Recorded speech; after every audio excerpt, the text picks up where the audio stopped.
Welcome back to Table for One, the series for solo cooks who are looking to bring a little bit of extra joy to every meal. This week's recipe is a baked bolognese orzo. Super duper simple, but feels like a little treat. So it's perfect for a date night for one. I feel like when you think of date night, you think of quite a lot of hassle, maybe some fancy ingredients, something expensive, but I don't think it has to be like that. I think it can just be something that feels fancy and tastes extra delicious. And that's good enough for me. And we don't have to impress anyone else, so it doesn't matter.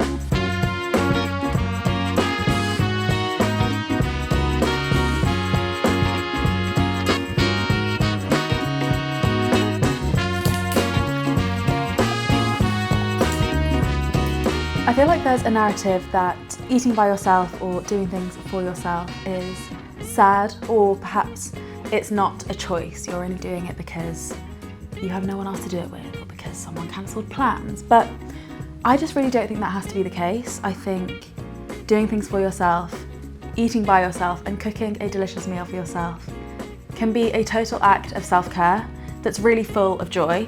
So this is the perfect recipe for date night for one. We're going to be making a baked bolognese orzo. Even though it feels a little bit extra special, it's still super easy. And this meal is inspired by one of the first one pot, one portion recipes I ever created, my meatball and mozzarella orzo. This recipe is in my book, but it was created well before this book came out.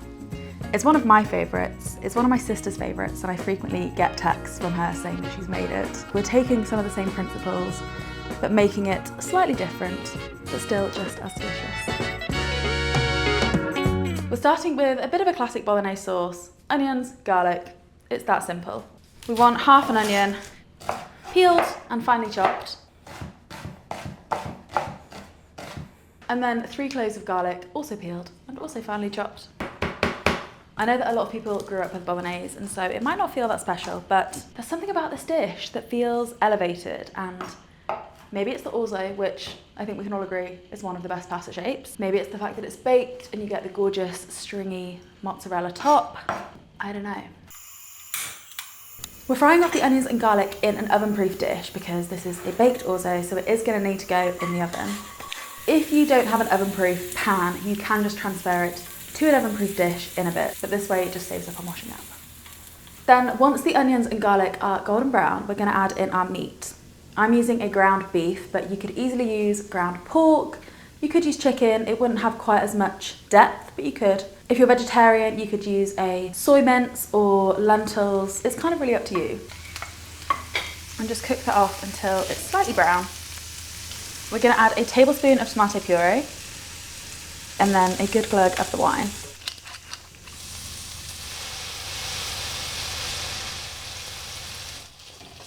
If you don't drink alcohol or you don't like it, you don't have to add it, but if you do, you just want to cook it off for 4 to 5 minutes until it's reduced and the alcohol has cooked off. When it's a simple recipe, you want to use the best quality ingredients, and one thing I tend not to scrimp on is tin tomatoes because I do feel like you can taste a difference in the quality. So I like this brand, but use whatever brand you like or whatever brand you have in.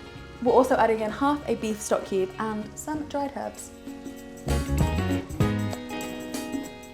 I'm using orzo for this recipe, and there are a couple of reasons for this. Firstly, it's just one of my favourite pasta shapes, and this dinner is for me, so I'm going to choose my favourite. Secondly, because it's fairly small, it cooks reasonably quickly in the sauce. You can see it's shaped like a little grain of rice, which means it cooks fairly evenly in the sauce. And finally, because this is a one-pot meal, the really nice thing about orzo is it's kind of a similar size to everything else in the dish, so with every mouthful you get all of the flavours, all of the textures, all of the dish in one go. You can tell that this is already rich in flavour because of the colour, and because of these lovely little bubbles around the edge, you can tell that it's reduced slightly. We're going to add in water and the orzo and then let it bake.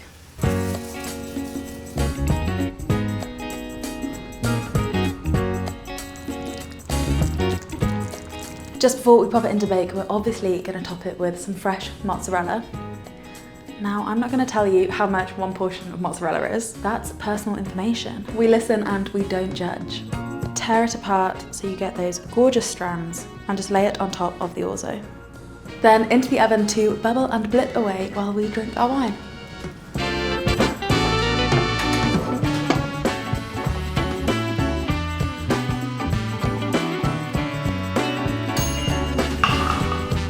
Tell me that's not the sexiest thing you've ever seen.